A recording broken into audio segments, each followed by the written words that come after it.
ಇವತ್ತಿನ ಮೆರವಣಿಗೆ ಹೊರಟಿರೋದು ನಮ್ಮ ಸೋ ಕಾಲ್ಡ್ ಸುಸಂಸ್ಕೃತ ನಟ ಅನಂತನಾಗ್ ಅವರ ಬಗ್ಗೆ. ಗರ್ಜನೆಗಿಂತ ಭಯಂಕರವಾಗಿರುತ್ತೆ. ಅಲೆಗಳು ಕಾತಿರಿಸುವೆ, ಭೂಮಿ ಅಪ್ಪಳಿಸುವೆ. ಆದರೆ ಒಂದು ಹಂತದಲ್ಲಿ ಆತ್ಮಹತ್ಯೆ ಮಾಡಲಿಕ್ಕೆ ಹೊರಟಿದ್ರ.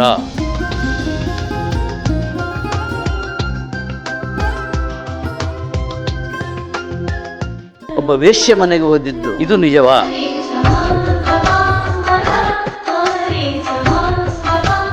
ಆಮೇಲೆ ಅವರು ತುಂಬ ಚೆನ್ನಾಗಿ ಹಾಡ್ತಾರೆ. ಭಾಗ್ಯದ ಲಕ್ಷ್ಮಿ ಬಾರಮ್ಮ. ಅನಂತನಾಗ್ ಇದೇ ಜಾಗದಲ್ಲಿ ನನ್ನ ತಮ್ಮ ಆಕ್ಸಿಡೆಂಟಲ್ಲಿ ತೀರ್ಕೊಂಡಿದ್ದು. ಆಕ್ಸಿಡೆಂಟ್ ಆಗಿ ಆ ತಲೆ ಚಿಪ್ಪು ರಟ್ಟಿದಾಗ ಆ ತಮ್ಮ ಎಷ್ಟು ನೋವು ಅನುಭವಿಸಿದ. ಅಯ್ಯೋ ಶಂಕರು ಶಂಕರು.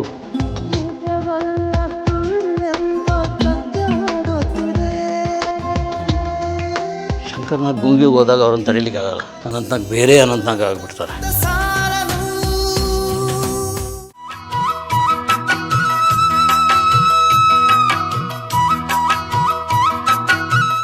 ನಮಸ್ಕಾರ. ಗಣೇಶ್ ಕಾಸರಗೋಡು, ಸ್ಪೀಡ್ ನ್ಯೂಸ್ ಕನ್ನಡ ಈ ಚಾನಲ್ನ ನೆನಪುಗಳ ಮೆರವಣಿಗೆ ಕಾರ್ಯಕ್ರಮಕ್ಕಾಗಿ ನಾನಿಲ್ಲಿ ಕೂತ್ಕೊಂಡಿದ್ದೀನಿ. ಇವತ್ತಿನ ಮೆರವಣಿಗೆ ಹೊರಟಿರೋದು ನಮ್ಮ ಸೋ ಕಾಲ್ಡ್ ಸುಸಂಸ್ಕೃತ ನಟ ಅನಂತನಾಗ್ ಅವರ ಬಗ್ಗೆ. ಅವರ ಬಗ್ಗೆ ಅನ್ನೋಕ್ಕಿಂತ ಹೆಚ್ಚಾಗಿ ಅವ್ರ ಜೊತೆ ನಾವು ಹುಬ್ಬಳ್ಳಿ ಪ್ರಯಾಣ ಮಾಡಿದ್ದನ್ನು ಹೇಳಲಿಕ್ಕೆ ಹೊರಟಿದ್ದೀನಿ. ಆ ಪ್ರಯಾಣದ ಬೇರೆ ಬೇರೆ ಆ್ಯಂಗಲ್ಗಳು, ಆ ಪ್ರಯಾಣದಲ್ಲಿ ನಾವು ಆಡಿದ ಮಾತುಗಳು, ಅದರ ಬಗ್ಗೆ ಹೇಳಲಿಕ್ಕೆ ಹೊರಟಿದ್ದೀನಿ. ಅದಕ್ಕೆ ಮೊದಲು ಒಂದು ಸಣ್ಣ ವಿಷಯನ ಹೇಳಿಬಿಡ್ತೀನಿ. ಸಣ್ಣದಲ್ಲ, ದೊಡ್ಡ ವಿಷಯನೇ. ಅನಂತನಾಗ್ ಅವರು ಸುಸಂಸ್ಕೃತ ನಟರು, ಎಲ್ಲರೂ ಹೇಳುವಂಗೆ ಖಂಡಿತ ಸುಸಂಸ್ಕೃತ ನಟರು, ನಮಗೆ ತುಂಬ ಪ್ರೀತಿ ಪಾತ್ರರು ಹೌದು. ಆದರೆ ಒಂದು ಹಂತದಲ್ಲಿ ಆತ್ಮಹತ್ಯೆ ಮಾಡಲಿಕ್ಕೆ ಹೊರಟಿದ್ರ. ಹೈದರಾಬಾದಿನ ಒಂದು ಹೋಟೆಲ್ನ 6ನೇ ಫ್ಲೋರಿಗೆ ಹೋಗಿ ಕಿಟಕಿಯಿಂದ ಜಿಗಿದು ಆತ್ಮಹತ್ಯೆ ಮಾಡಲಿಕ್ಕೆ ಹೊರಟಿದ್ರ. ಇದನ್ನು ನಾನು ಆಮೇಲೆ ಹೇಳ್ತೀನಿ, ಸ್ವಲ್ಪ ಸಸ್ಪೆನ್ಸ್ ಇರಲಿ. ಆಮೇಲೆ ಇನ್ನೊಂದು ವಿಚಾರ ಅಂದರೆ, ಸುಸಂಸ್ಕೃತರಾಗಿರುವಂಥ ಅನಂತನಾಗ್ ಅವರು ಒಬ್ಬ ವೇಶ್ಯ ಮನೆಗೆ ಹೋದಿದ್ದು ಒಂದು ದೊಡ್ಡ ಸುದ್ದಿಯಾಗಿತ್ತು ಆ ಕಾಲದಲ್ಲಿ. ಇದು ನಿಜವಾ?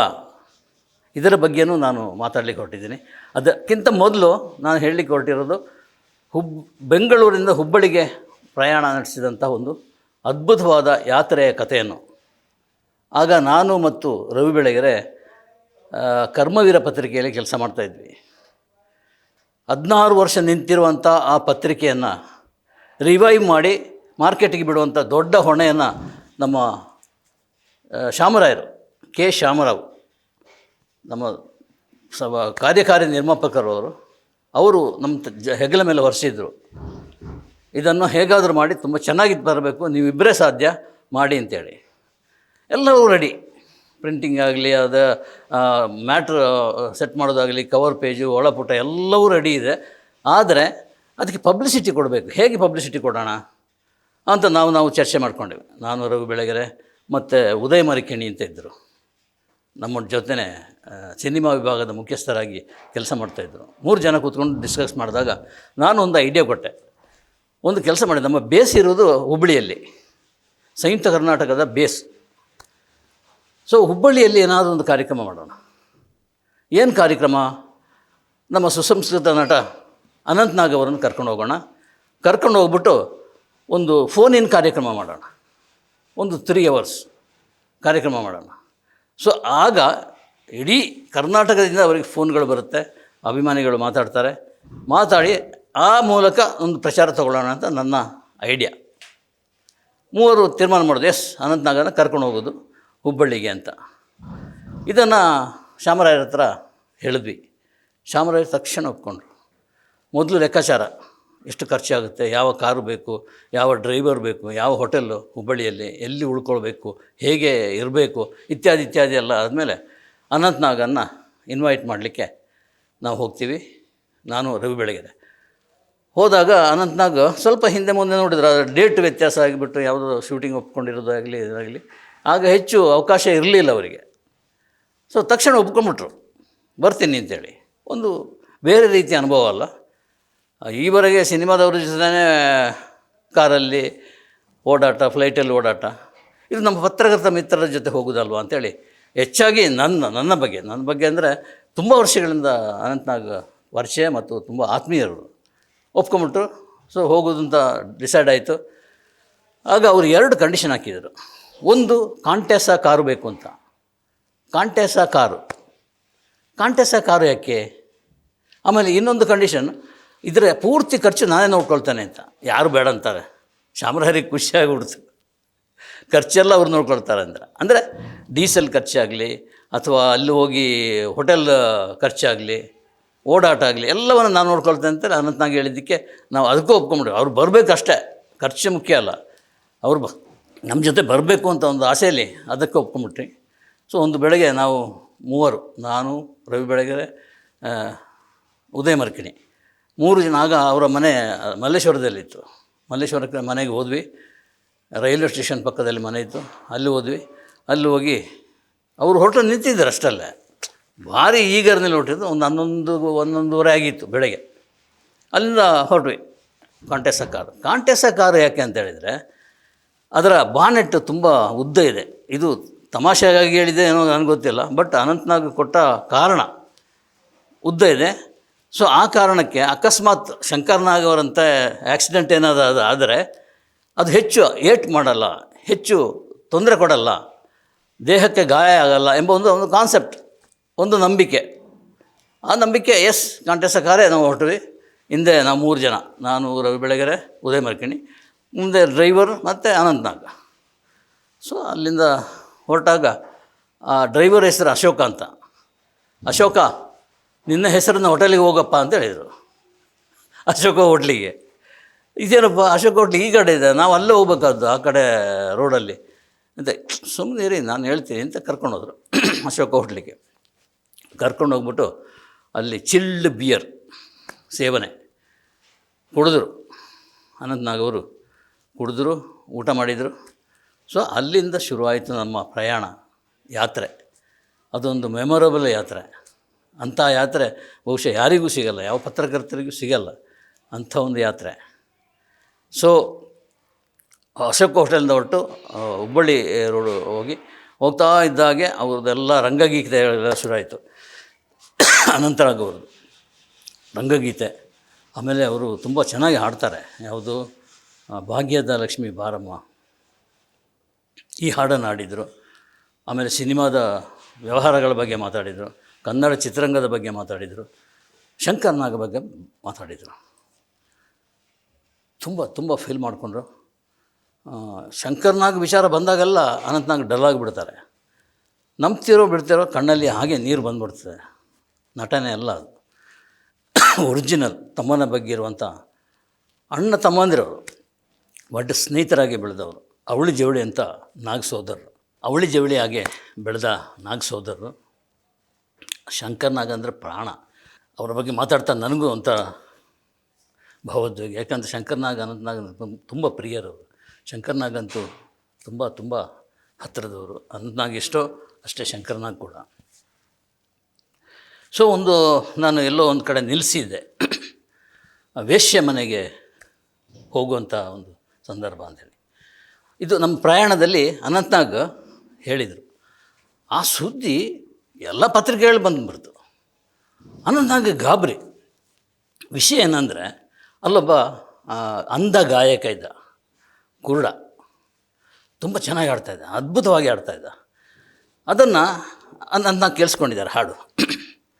ಸೊ ಆ ಹಾಡು ಕೇಳಿಸ್ಕೊಂಬಿಟ್ಟು ಅವನು ಇನ್ನು ಮುಂದುವರಿ ಅಂತೇಳಿ ಅವನಿಗೆ ಸಪೋರ್ಟಾಗಿ ತಿಂಗಳಿಗೆ 300 ರೂಪಾಯಿ ಕಳಿಸ್ತಾಯಿದ್ರು. ಅನಂತ್ನಾಗ್ ನಟರಾಗಿರುವಾಗ ಕಳಿಸ್ತಾ ಇದ್ದರು. ಆಮೇಲೆ ರಾಜಕಾರಣಿ ಆದರು. ರಾಜಕಾರಣಿ ಆದಾಗಲೂ ದುಡ್ಡು ಹೋಗ್ತಾಯಿತ್ತು. ಒಮ್ಮೆ ರಾಜಕಾರಣಿ ಆದಮೇಲೆ ರಾಜಕಾರಣದ ಫೀಲ್ಡಿಗೆ ಬಂದಮೇಲೆ ಒಂದು ಸಲ ನೋಡೋಣ ಅಂತ ಅವರಿಗೆ ಆಸೆ ಆಯಿತು. ಆ ಊರಿಗೆ ಹೋದರು. ಬಟ್ ಅಂಧ ಗಾಯಕನಿಗೆ ಒಬ್ಬಳು ವೇಶ್ಯೆ ಆಶ್ರಯ ಕೊಟ್ಟಿದ್ಲು. ನೋಡಿ ಎಲ್ಲಿಂದ ಎಲ್ಲಿಗೆ ಕನೆಕ್ಷನ್. ಅಂಧ ಗಾಯಕನಿಗೆ ಒಬ್ಬ ವೇಶ್ಯೆ ಆಶ್ರಯ ಕೊಟ್ಟಿದ್ದರು. ಅವನ ಹೆಸರು ಸುಬ್ಬರಾಯ ಅಂತ. ಇವರು ಸುಬ್ಬರಾಯನ ನೋಡ್ಕೊಂಡು ಹೋಗಿ ಆ ಮನೆಗೆ ಹೋಗಿ ಒಂಥರ ಮಾತಾಡಿ ಮತ್ತೆ ಒಂದಷ್ಟು ದುಡ್ಡು ಕೈಗೆ ತುಂಬಿಸ್ಕೊಂಡು ಈಚೆ ಬಂದರು. ಇದೇ ಸುದ್ದಿ ಆಗಿರೋದು ಅಷ್ಟೇ. ಸುದ್ದಿ ಅಂದರೆ ಟೈಟ್ಲ್, ಅನಂತ್ನಾಗ್ ವೇಶ್ಯ ಮನೆಗೆ ಹೋಗಿದ್ರಾ ಅಂದರೆ ಏನು ಅರ್ಥ? ಅದರ ಟೋನೇ ಬೇರೆ ಆಗ್ಬಿಡ್ತದೆ, ನೆಗೆಟಿವ್. ಅದು ಸುಸಂಸ್ಕೃತ ನಟ ನಮ್ಮ ಅನಂತ್ನಾಗ್, ಅವ್ರಿಗೆ ಗೊತ್ತಿಲ್ಲ ಅದು ವೇಶ್ಯ ಮನೆ ಅಂತೇಳಿ, ಬಟ್ ಜನಕ್ಕೆ ಗೊತ್ತು, ರಿಪೋರ್ಟ್ರಿಗೆ ಗೊತ್ತು. ಆದ್ದರಿಂದ ಅದು ದೊಡ್ಡ ರೀತಿ ಸುದ್ದಿ ಆಯಿತು. ಅದಕ್ಕೆ ಸ್ಪಷ್ಟೀಕರಣ ಕೊಟ್ಟರು, ಇದು ಈ ಕಾರಣಕ್ಕಾಗಿ ನಾನು ಹೋಗಿದ್ದೀನಿ ಅಂತೇಳಿಲ್ಲ, ಅದು ತಣ್ಣಗಾಯಿತು. ಇದು ಹೋಗ್ತಾ ಹೋಗ್ತಾ ಯಾವುದು ಶಿರಾ ದಾಟಿ ಸ್ವಲ್ಪ ಮುಂದೆ ಹೋದಾಗ ಆನಗೋಡು ಅಂತ ಒಂದು ಜಾಗ ಬರ್ತದೆ ದಾವಣಗೆರೆ ಹತ್ತಿರ. ಅಲ್ಲಿ ಶಂಕರ್ನಾಗ್ ಆಕ್ಸಿಡೆಂಟ್ ಆದ್ದು. Maruti 800 car Shankar Nag. Maruti 800 car bonnet ತುಂಬ ಚಿಕ್ಕದು. ಸೊ ಎದುರು ನಿಂತ ಲಾರಿ ಅದರ ಮೇಲೆ ಶೀಟ್, ದಪ್ಪ ಶೀಟ್, ಕಬ್ಬಿಣದ ಶೀಟನ್ನ ಹಾಕಿದ್ರು ಲಗೇಜು. ಸೊ ಇದು ಹೊಡೆದ ಫೋರ್ಸಿಗೆ ಅದು ಬಂದು ಶಂಕರ್ನಾಗ್ ತಲೆಗೆ ಬಿಡೋದು, ತಲೆ ಹೊಡೆದು ಹೋಗಿದ್ದು. ಇದು ನಡೆದಿರೋದು ಚಿಪ್ಪು ರಟ್ಟಿರೋದು. ಅದಕ್ಕಾಗಿಯೇ ಈ ಕಾಂಟೆಸ್ಟ ಕಾರು ಬೇಕು ಅಂತೇಳಿ ಹೇಳಿದ್ದು ಅಂತ ಒಂದು ನಂಬಿಕೆ. ಆ ಜಾಗ ಮುಟ್ಟಿದ ತಕ್ಷಣ ಅನಂತ್ನಾಗ್ ಒಂದು ಕಿಲೋಮೀಟ್ರ್ ಇದೆ ಅಂತ ಹೇಳುವಾಗ ಸೈಲೆಂಟ್ ಆಗಿಬಿಟ್ರು. ಸೈಲೆಂಟ್ ಅಂದರೆ ಏನೂ ಇಲ್ಲ. ನಾವು ಅಶೋಕ ಹೋಟ್ಲಿಂದ ಹೊರಟಿದ್ದಾಗ ಇದ್ದಂಥ ಅನಂತ್ನಾಗ್ ಇವರು ಹೌದಾ ಅಲ್ವಾ ಅಂತ ನಾವು ಯೋಚನೆ ಮಾಡುವಷ್ಟು ನಾವು 3 ಜನ ಮಾತಾಡ್ಕೊಂಡ್ವಿ. ರವಿ ಬೆಳಗೆರೆ ಅಷ್ಟು ಮಾತುಗಾರ ರವಿನೇ ಸೈಲೆಂಟ್ ಆಗಿಬಿಟ್ರು. ಸ್ವಲ್ಪ ಕಾರು ನಿಲ್ಲಿಸಪ್ಪ ಅಶೋಕ ಅಂತ ಹೇಳಿದರು. ಡ್ರೈವರ್ ಕಾರು ಸೈಡ್ ನಿಲ್ಲಿಸಿದರು. ಅನಂತ್ನಾಗ್ ಇದೇ ಜಾಗದಲ್ಲಿ ನನ್ನ ತಮ್ಮ ಆಕ್ಸಿಡೆಂಟಲ್ಲಿ ತೀರ್ಕೊಂಡಿದ್ದು. ಆಕ್ಸಿಡೆಂಟಾಗಿ ಆ ತಲೆ ಚಿಪ್ಪು ರಟ್ಟಿದಾಗ ಆ ತಮ್ಮ ಎಷ್ಟು ನೋವು ಅನುಭವಿಸಿದೋ. ಅಯ್ಯೋ ಶಂಕರು ಇದೇ ಟೋನಲ್ಲಿ ಅನಂತ್ನಾಗ್ ಅಂಥೇಳಿ ಬಾಗಿಲು ತೆಗೆದು ಹೊರಗೆ ಹೇಳಿದ್ರು. ಕಾರ್ ಬಾಗಿಲು ತೆಗೆದು ಹೊರಗೆ ಹೇಳಿದ್ರು. ಈ ರಸ್ತೆ ಇಲ್ಲಿದೆ, ಸೈಡು ಕೆಂಪು ಮಣ್ಣಿದೆ, ಅಲ್ಲಿ ಹೋಗ್ಬಿಟ್ಟು ಇದು ಸಿನಿಮಾ ಅಲ್ಲ, ನಾಟಕ ಅಲ್ಲ, ನಿಜ ಬದುಕಿನ ಘಟನೆ, ನಾವು ಕಣ್ಣಾರೆ ನೋಡಿರೋದು. ಹೋಗಿ ಆ ಕೆಂಪು ಮಣ್ಣು ಎತ್ಬಿಟ್ಟು ಕೈಯಲ್ಲಿತ್ತು. ಶಂಕರ್ ಅಂತೇಳಿ ಈ ಬೆರಳೆ ಎಡೆಯಿಂದ ಮಣ್ಣು ಕೆಳಗೆ ಬಿಡ್ತಾ ಇದ್ದಾರೆ. ಶಂಕರ್ ಇಲ್ಲಿಂದ ಕಣ್ಣು ನೀರು ಬರ್ತಾ ಇದೆ, ಇಲ್ಲಿಂದ ಮಣ್ಣು ಬೀಳ್ತಾ ಇದೆ, ಕಣ್ಣು ನೀರು ಬರ್ತಾ ಇದೆ. ಸೈಲೆಂಟ್ ಅಷ್ಟೇ, ನಾವು ಯಾರೂ ಮಾತಾಡಿಲ್ಲ. ಅದೊಂದು ಶ್ರದ್ಧಾಂಜಲಿ ಸಮಾರಂಭದಂಗೆ ಆಯಿತು. ಬಂದು ಕೂತ್ಕೊಂಡು ಅಲ್ಲಿಂದ ಆ ಜಾಗದ ಆನಗೋಡಿನಿಂದ ಹುಬ್ಬಳ್ಳಿವರೆಗೆ ಮಾತು ಇಲ್ಲ, ಕತೆ ಇಲ್ಲ, ಸೈಲೆಂಟ್. ಸಾಮಾನ್ಯವಾಗಿ ಪ್ರಯಾಣದಲ್ಲಿ ಅನಂತ್ನಾಗ್ ಪುಸ್ತಕ ಓದ್ತಾರೆ, ತುಂಬ ದೊಡ್ಡ ಪುಸ್ತಕ ಸಿಕ್ಕಾಪಟ್ಟೆ ಓದ್ತಾರೆ ಅವರು. ಅದೂ ಇಲ್ಲ, ಹಿಂಗೆ ಸೈಲೆಂಟ್ ಕೂತ್ಕೊಂಡು ಶಂಕರ ನೆನಪು ಪ್ರಯಾಣದಲ್ಲಿ. ಸೊ ಅಲ್ಲಿ ಹೋಗ್ತಾ ಹುಬ್ಬಳ್ಳಿ ತಲುಪಿದ್ವಿ. ಹುಬ್ಬಳ್ಳಿಯಲ್ಲಿ ಒಂದು ರೂಮ್ ಬೇಕು, ಉಣಕಲ್ ಕೆರೆ ಅಂತ ಇದೆ, ಅದರ ಪಕ್ಕದಲ್ಲಿ ಒಂದು ನವೀನ್ ಹೋಟೆಲ್, 5 ಸ್ಟಾರ್ ಹೋಟೆಲ್, ಅಲ್ಲಿ ಅರೇಂಜ್ ಆಗಿತ್ತು. ಅನಂತ್ನಾಗ್ ಅವರೇ ಅರೇಂಜ್ ಮಾಡಿದರು. ನಾವು ಹೋದ್ವಿ, ಅಲ್ಲಿ ಕೂತ್ಕೊಂಡು ಅವನು ರಿಸೆಪ್ಷನಿಸ್ಟ್ ಅನಂತ್ನಾಗ್ ಅಂತ ಹೇಳುವಾಗ ವಿಶೇಷವಾದ ಮುತ್ತುವರ್ಜಿ ಜಪಿಸ್ಕೊಂಡು ಎಲ್ಲ ರೂಮೆಲ್ಲ ಕೊಟ್ಟ. ತುಂಬ ಒಳ್ಳೆಯ ರೂಮು. ಅವರಿಗೆ ಒಂದು ರೂಮು, ನಮಗೆ ಒಂದು ರೂಮ್, ನನಗೆ ಮತ್ತು ಉದಯ ಮರಿಕಿಣಿಗೆ. ರವಿ ಬೆಳಗೆರೆ ಅಲ್ಲಿ ಮನೆ ಇತ್ತು, ಅವರು ಮನೆಗೆ ಹೋಗೋದು ಅಂತ ತೀರ್ಮಾನ ಆಯಿತು. ಸೊ ಅಷ್ಟೊತ್ತಿಗೆ ರಾತ್ರಿ ಆಗಿದೆ, ಊಟ ಮಾಡಬೇಕು ನಾವೆಲ್ಲ.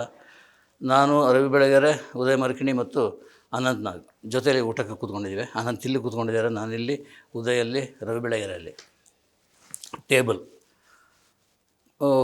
ಊಟ ಅಂದರೆ ಅನಂತ್ನಾಗ್ ಜೊತೆ ಊಟ ಮಾಡೋದಂದರೆ ಅವರು ಬರುವಾಗಲೇ ಒಂದು ಮಾತು ಹೇಳಿದರು, ನಾವು ಅಶೋಕ ಹೋಟೆಲಿಗೆ ಹೋಗೋದು ನಮ್ಮ ಹೆಂಡ್ರಿಗೆ ಗೊತ್ತಾಗ್ತಿದ್ರೆ ಹೆಂಡ ಮತ್ತು ಹೆಂಡತಿಗೆ ಯಾವತ್ತೂ ಸೆಟ್ ಆಗೋಲ್ಲ, ಅದಕ್ಕಾಗಿ ನಮ್ಮ ಮನೇಲಿ ಹೇಳಲಿಲ್ಲ ಅಂತೇಳಿ ಒಂದು ಮಾತು ಹೇಳಿದರು.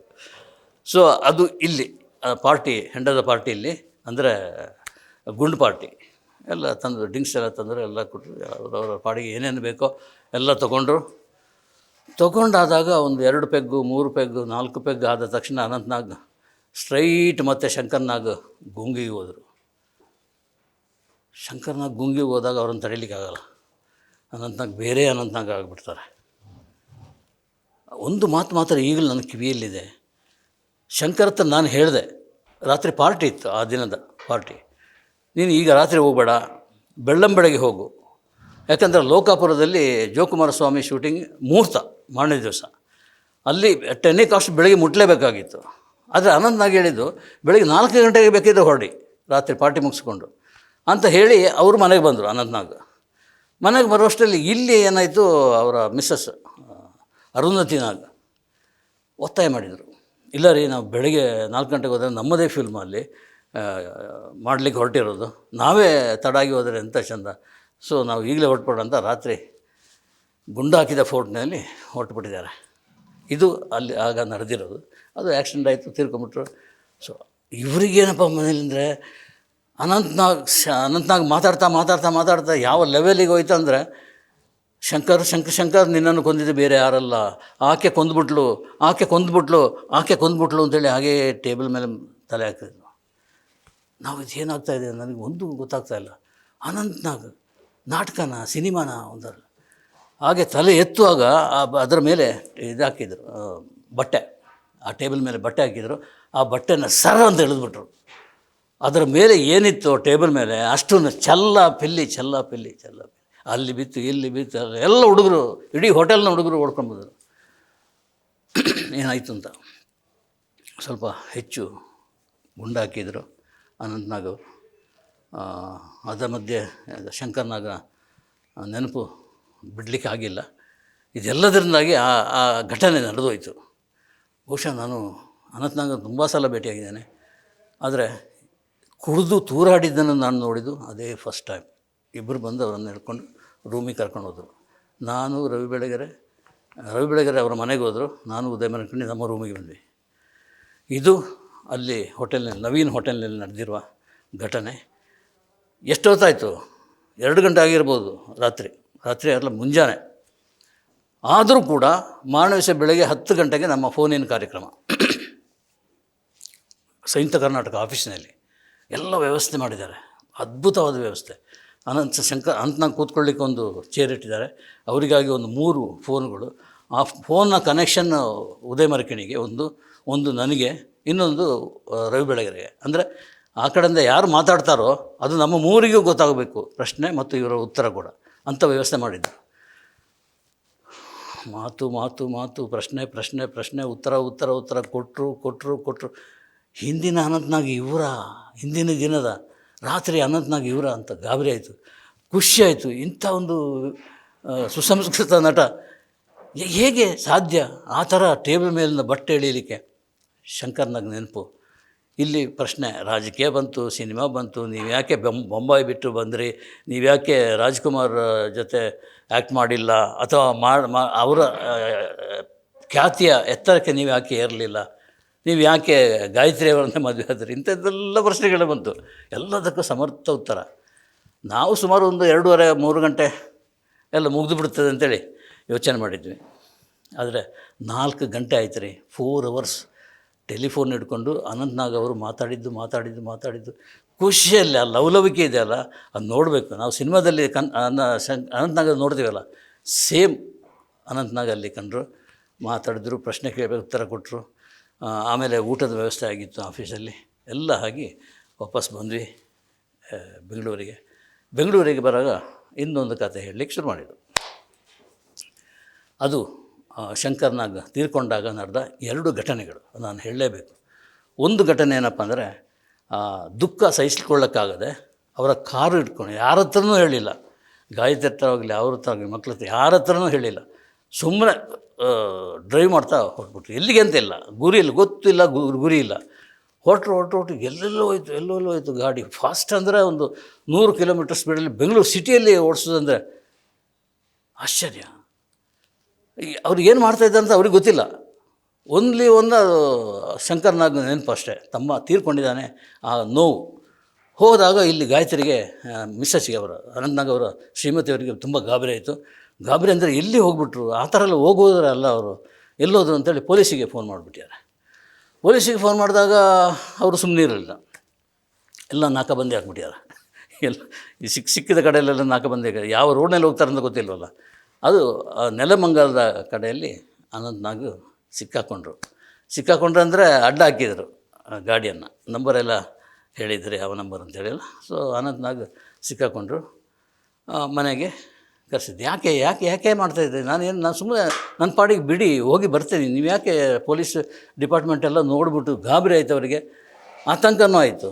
ಮನೆಗೆ ಬಂದ ಮೇಲೆ ಗಾಯ್ತಿರ್ತೆ, ಯಾಕಮ್ಮ ಇಂತೆಲ್ಲ ಮಾಡಿದೆ, ಸುಮ್ಮನೆ ಹೀಗೆ ವಾಕ್ ಹೋಗಲ್ವಾ ಏನಾದರೂ ಬೇಜಾರಾದರೆ, ಅದೇ ಥರ ರೈಡ್ ಹೋಗಿದ್ದೆ ಅಷ್ಟೇ ಹೊರತು ಇನ್ನೇನು ಮತ್ತೆ ಬರ್ತಿದ್ದೆ, ನೀನು ಯಾಕೆ ಹೀಗೆ ಮಾಡಿದೆ ಅಂತೇಳಿ ಆಕೆ ನಕ್ಕು ಬಿಟ್ಲಂತೆ. ಇನ್ನೊಂದು ನಗುವಂಥ ವಿಷಯ, ಇದು ಆತ್ಮಹತ್ಯೆ ಪ್ರಸಂಗ.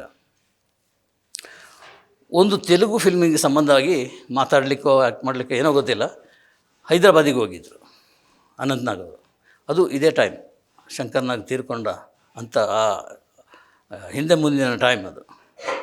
ಸೊ ಹೋಗಿದ್ದಾರೆ, ಅಲ್ಲಿ ಒಂದು ಹೋಟೆಲ್ನಲ್ಲಿ ಉಳ್ಕೊಂಡಿದ್ದಾರೆ, ದೊಡ್ಡ 5 ಸ್ಟಾರ್ ಹೋಟೆಲ್, ದೊಡ್ಡ ಹೋಟೆಲ್. ಅಲ್ಲಿ ರಾತ್ರಿ ಹೊತ್ತು ಯಥಾಪ್ರಕಾರ ಗುಂಡು ಸೇವನೆ ಆಗಿದೆ, ಸಿಕ್ಕಾಪಟ್ಟೆ ಟೈಟ್ ಆಗಿಬಿಟ್ಟು ನಡೀಲಿಕ್ಕಾಗಲ್ಲ. ಅಷ್ಟು ಕಷ್ಟ ಬಿಟ್ಟು ಲಿಫ್ಟಲ್ಲಿ 6ನೇ ಫ್ಲೋರಿಗೆ ಹೋಗಿದ್ದಾರೆ. 6ನೇ ಫ್ಲೋರಿಗೆ ಹೋಗ್ಬಿಟ್ಟು ಇನ್ನೇನು ಇದೆಲ್ಲ ಅನಂತ್ನಾಗ್ ನಮ್ಮ ಹತ್ರ ಹೇಳೋದ್ರಿ, ಇದು ನಡೆದ ಘಟನೆ, ಹೀಗೆ ನಡೆದಿದೆ ನೋಡಿ, ನಾನು ಸೂಸೈಡ್ ಮಾಡಲಿಕ್ಕೆ ಹೋಗಿದ್ದೆ ಅಂತೇಳಿ ಅನಂತ್ನಾಗ್ ನಮ್ಮ ಹತ್ರ ಹೇಳ್ತಾ ಇರೋದು. ನಮ್ಮ ಮೂವರ್ದು ಅವರು ಹೇಳಿದ್ದಕ್ಕೆ 3 ಜನನೂ ಸಾಕ್ಷಿಯಾಗಿದ್ದೀವಿ. ಹೋಗಿ ಅಲ್ಲಿ ಆ ಕಿಟಕಿ, ಆ ರೂಮಿನ ಕಿಟಕಿಯಿಂದ ಇನ್ನೇನು ಕೆಳಗೆ ಹಾರಿ ಜಿಗಿದು ಸಾಯಬೇಕು. ಆ ಮೊಮೆಂಟ್ ಕಾಲು ಮೇಲೆ ಇಟ್ಟಾಗಿದೆ, ಕಿಟಕಿ ಮೇಲೆ ಕಾಲಿಟ್ಟಾಗಿದೆ, ಇನ್ನೊಂದು ಕಾಲು ಎತ್ತಿಸಬೇಕು. ಅಷ್ಟರಲ್ಲಿ ಒಂದು ಫೋನ್ ಕಾಲ್ ಬಂತು. ಸೀದಾ ಬಂದು ಫೋನ್ ಕಾಲ್ ಹತ್ತಿರ, ಫೋನು ಗಾಯತ್ರಿ ಅವರು. ಫೋನ್ ಬಂದ ಕೂಡಲೇ ಅವರಿಗೆ ಎಲ್ಲ ಒಂದು ಸಲ ಎಲ್ಲಿದ್ದೀನಿ, ಏನು ಮಾಡ್ತಾಯಿದ್ದೀನಿ ಅಂತ ಗಾಬರಿ ಆಯಿತು. ಗಾಬರಿ ಆಗಿಬಿಟ್ಟು ಅನಂತ್ನಾಗ್ ಸೂಸೈಡ್ ಯೋಚನೆಯನ್ನು ಬಿಟ್ಬಿಟ್ರು. ಅವರು ಏನು ಮಾಡಿದರು, ಗಾಯತ್ರಿ ಅವರು ಮಧ್ಯರಾತ್ರಿಯಿಂದ ಬೆಳಗಿನವರೆಗೆ ಫೋನಲ್ಲಿ ಮಾತಾಡ್ತಾ ಇದ್ದರು, ಏನೋ ಮೈಂಡ್ ಚೇಂಜ್ ಆಗಲಿ ಅಂತ. ಈ ಸೂಸೈಡ್ ಅಟೆಂಪ್ಟಿನ ಮೈಂಡ್ ಇದೆಯಲ್ಲ, ಅದು ಚೇಂಜ್ ಆಗಲಿ ಅಂತೇಳಿ ಗಾಯತ್ರಿ ಅವರು ಮಾತಾಡ್ತಾ ಇದ್ದು ಬೆಳಗ್ಗೆವರೆಗೆ ಮಾತಾಡಿದ್ದು. ಸೊ ನಾರ್ಮಲಿಗೆ ಬಂದರು, ಗುಂಡು ಕುಡಿದಿದ್ದೆಲ್ಲ ನಶೆ ಇಳೀತು. ಸೊ ಎದ್ದುಕೊಂಡು ಸೀದಾ ಇಲ್ಲಿ ಬಂದು ಆ ಇದು ಫೋನು ಬಿಲ್ಲು ನೋಡಿದರೆ 25,000. ತಮಾಷೆಗೆ ಆಮೇಲೆ ಫೋನ್ ಮಾಡಿ ಅನಂತ್ನಾಗ್ ಹೇಳ್ತಾರೆ, ನನಗೆ ಅಲ್ಲಿ ಸೂಸೈಡ್ ಮಾಡಿದರೆ ಚೆನ್ನಾಗಿತ್ತು, ಈ 25,000 ಫೋನ್ ಬಿಲ್ಲು ನೋಡಿ ಗಾಬರಿಯಾಗಿ ಹೋಯಿತು ಅಂಥೇಳಿ. ಇದು ಅನಂತ್ನಾಗ್ ಅವರ ಲೈಫಲ್ಲಿ ನಡೆದಂಥ ಘಟನೆ. ಆಗೋಯ್ತು ಅಷ್ಟೇ. ಅವರಿಗೆ ಸಂಬಂಧಪಟ್ಟ ಘಟನೆಗಳು, ಪ್ರಯಾಣ, ಯಾತ್ರೆ, ನೆನಪುಗಳ ಮೆರವಣಿಗೆ, ಇದು ನೆನಪುಗಳ ಯಾತ್ರೆ. ಅದನ್ನಿಷ್ಟು ಹೊತ್ತು ನಿಮ್ಮ ಹತ್ರ ಹಂಚಿಕೊಂಡಿದ್ದೀನಿ. ಇದಿಷ್ಟು ನಡೆದಿರೋದು ನಾನು ಉದಯ ಮರಿಕಿಣಿ ಮತ್ತು ರವಿ ಬೆಳಗೆರೆ ಸಂಪರ್ಕದಲ್ಲಿದ್ದಾಗ. ಅದೇ ಹಿಂದುಗಡೆ ಸೀಟ್ನಲ್ಲಿ ನಾವು ಕೂತ್ಕೊಂಡಿದ್ದೆವು, ಮುಂದುಗಡೆ ಸೀಟ್ನಲ್ಲಿ ಅನಂತ್ನಾಗ್ ಮತ್ತು ಡ್ರೈವರ್. ಈ 5 ಜನಕ್ಕೆ ಮಾತ್ರ ಈ ವಿಷಯ ಗೊತ್ತು. ಡ್ರೈವರ್ ಗೊತ್ತು, ಅಶೋಕ ಅಂತ ಅವರಿಗೆ ತುಂಬ ಆತ್ಮೀಯರು. ಈಗ ನಾನು ಅದನ್ನು ಕೆಲವು ಕಡೆ ಬರೆದಿದ್ದೆ, ಒಂದು ವಿಜುವಲ್ ಆಗಿ ನಾನು ಹೇಳ್ತಾ ಇರೋದು ಇದೇ ಪ್ರಥಮ. ಸೊ ನಮ್ಮ ನೆನಪುಗಳ ಪಯಣ, ನೆನಪುಗಳ ಮೆರವಣಿಗೆಯಲ್ಲಿ ಅನಂತ್ನಾಗೂ ಸೇರಿಕೊಂಡಿದ್ದಾರೆ ಅಂತ ಹೇಳ್ತಾ ನನಗೆ 2 ಮಾತನ್ನು ಮುಗಿಸ್ತಾ ಇದ್ದೀನಿ. ನಮಸ್ಕಾರ.